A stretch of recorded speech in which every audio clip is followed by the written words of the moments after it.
नमस्कार दोस्तों, चंद्रा स्टडी में आपका स्वागत है। आज मैं आप लोगों के सामने लेके आ रही हूँ कक्षा 7 तृतीय पाठ स्वावलंबनम।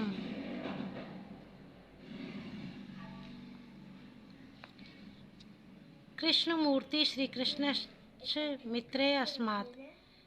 कृष्णमूर्ति और श्रीकंठ मित्र थे। श्रीकंठस्य पिता स्मर्द आसीत्। श्रीकंठ के पिता जो थे बहुत अमीर थे। अतः तस्य भवने सर्वविधानि सुख साधनानि आसन। अतः उनके भवन में यानी उनके घर में सभी सुख विधानी मतलब सभी प्रकार की सुख सुविधाएं थी। तस्मिन् विशाले भवने, उनका बहुत विशाल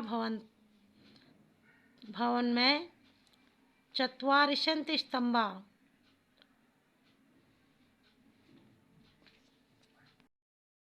40 स्तंभ, स्तंभ का मतलब होता है खम्बे, 40 स्तंभ थे।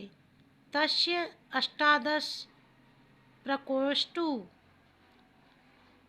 और उनके घर में 18 कमरे थे। 50 गवाक्षा, गवाक्षा मतलब होता है खिड़कियाँ, 50 खिड़कियाँ थी।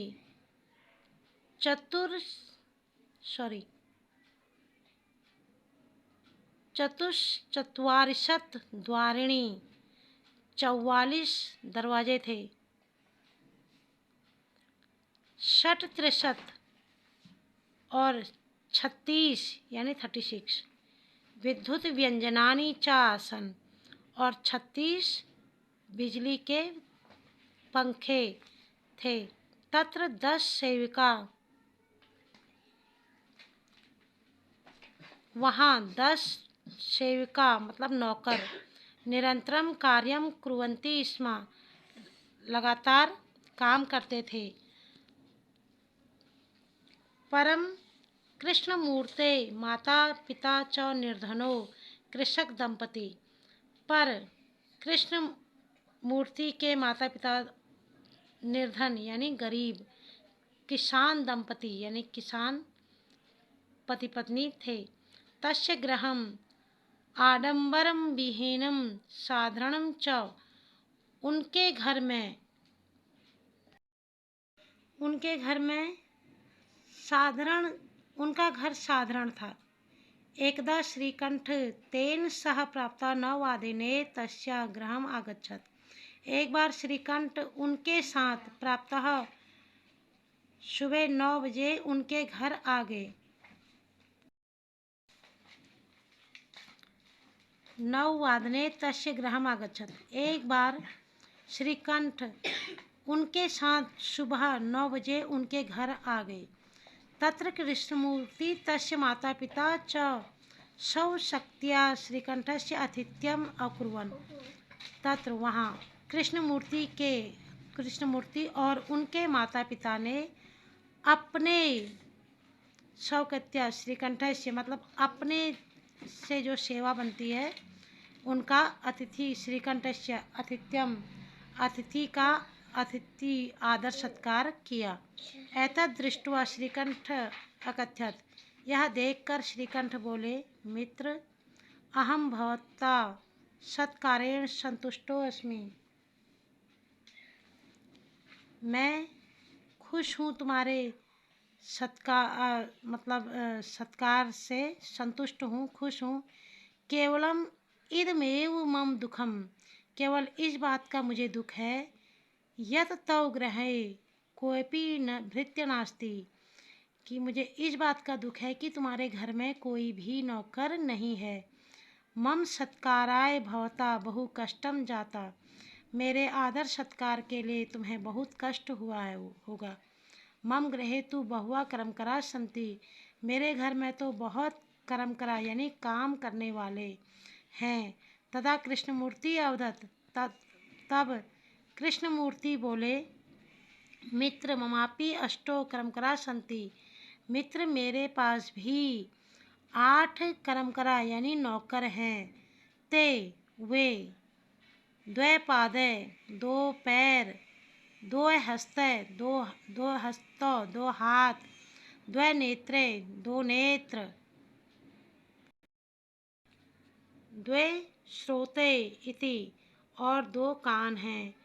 एते प्रतिक्षणम मम सहायका, यह प्रतिक्षणम मतलब हमेशा मेरे सहायक रहते हैं।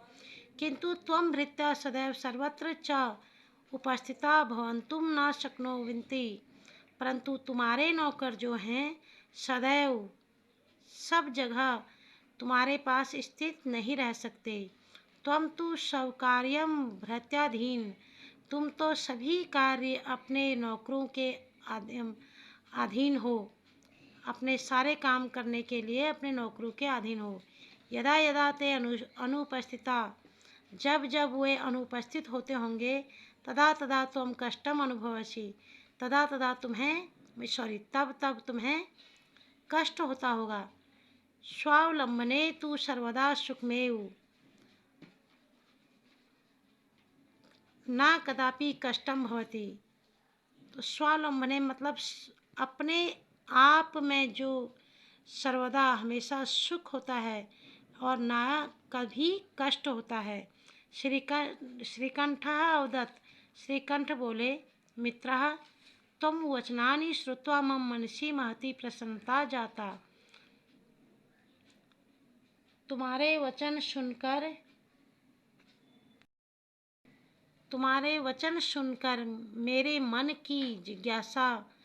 मेरा मन प्रसन्न हो गया है।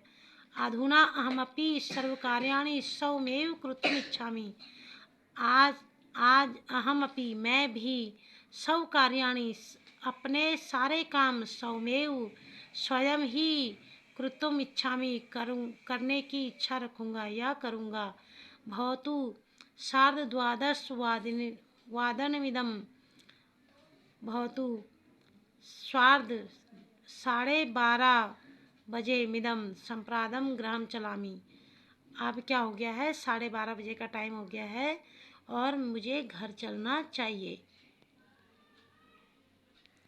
इस पाठ से संबंधित ये शब्द अर्थ हैं। स्मर्द मतलब होता है धनी, चत्वारिशत मतलब 40, अष्टादश मतलब 18, प्रकोष्ठेषु मतलब कमरों में, 50 मतलब 50, गवाक्षा खिड़कियाँ, चतुर्विंशति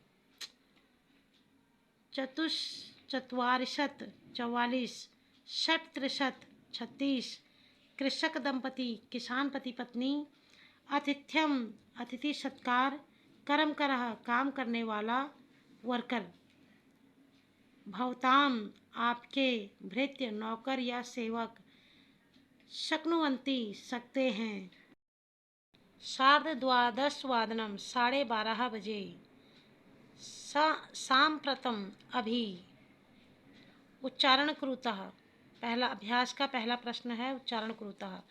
विंशति 20, त्रिशत 30, चत्वारिशत 40, द्वाविंशति 22, द्वात्रिशत 32, द्विचत्वारिशत 42, चतुर्विंशति 24,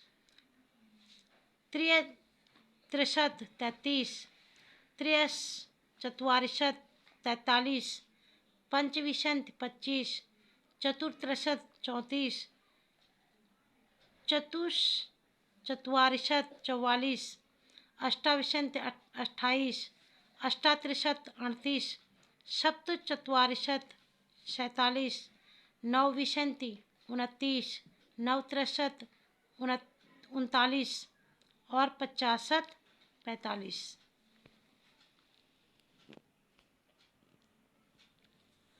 अब अधोलिखित प्रश्न निर्माणम प्रश्नानुत्तराणि लिखत, प्रश्न के उत्तर लिखना है। कस्य भवने सर्वविधानि सुख साधनानि आसन, तो प्रश्न पूरा वैसी होगा। कस्य के जगह पे आ जाएगा श्रीकंठस्य भवने सर्वविधानि, श्रीकंठ के घर में सभी सुख साधन थे। कस्य गृहे कोपी भृत्य नास्ति, किसके घर में एक भी नौकर नहीं था, कोई भी नौकर, कोई भी, को अपी का मतलब होता है को प्लस अपी, को अपी। तो कृष्ण मूर्ति के घर में कोई भी नौकर नहीं था। श्रीकंठस्य आतिथ्यम के अकुर्वन् शौशक्त्या सर्वदा कुत्र सुखम स्वावलंबनेम। श्रीकंठस्य मूर्ते गृहं कदा गच्छत् नववादनम। कृष्ण मूर्ते कति क्रमकरा सन्ति, बहुवः मतलब बहुत सारे। चित्राणि गणित्वा तदत् संख्यावाचक शब्दम लिखत। गिन कर हमने इनको लिखना है। तो ये हैं 18, अट्ठादश,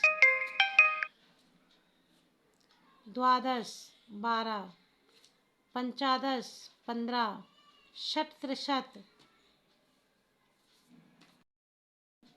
63, चतुर्विंशति 24, त्रिशत् 33।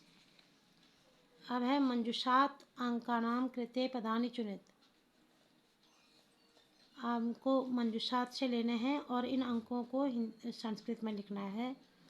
28 को है 28, अष्टात्रिशत्, अष्टाविंशति, सॉरी ये गलत है, ये है अष्टाविंशति, त्रिशत्, सप्तविंशति, 31,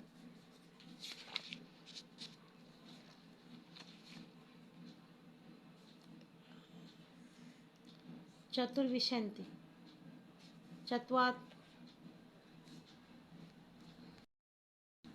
चत्वारिशत्, 50। चित्र दृष्ट्वा मंजूषात् पदानि च प्रयुज्य वाक्यानि रचयत। अब इनको देखकर हमने वाक्यों का प्रयोग करना है, वाक्यों को रचना है। ऐसा कृषका क्षेत्रम कृषति, ऐतो कृषको खनन कार्यम कृतो, ये 2। ऐते धान्यम रोपयन्ति, ये बहुत सारे धान रोप रहे हैं। अधोलिखितान समयवाचकान अंकान पदेषु, समय बताना है यहाँ पे 10:30,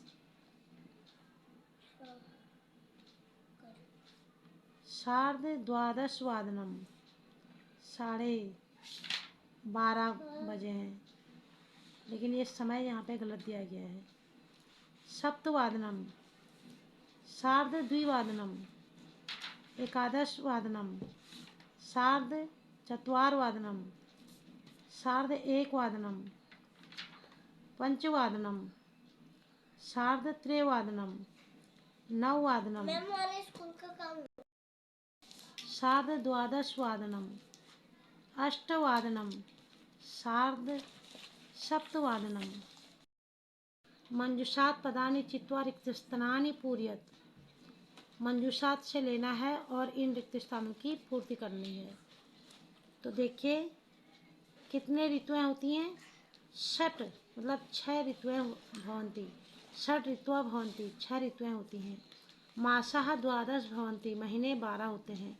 एकस्मिन् मासे 30 अथवा 31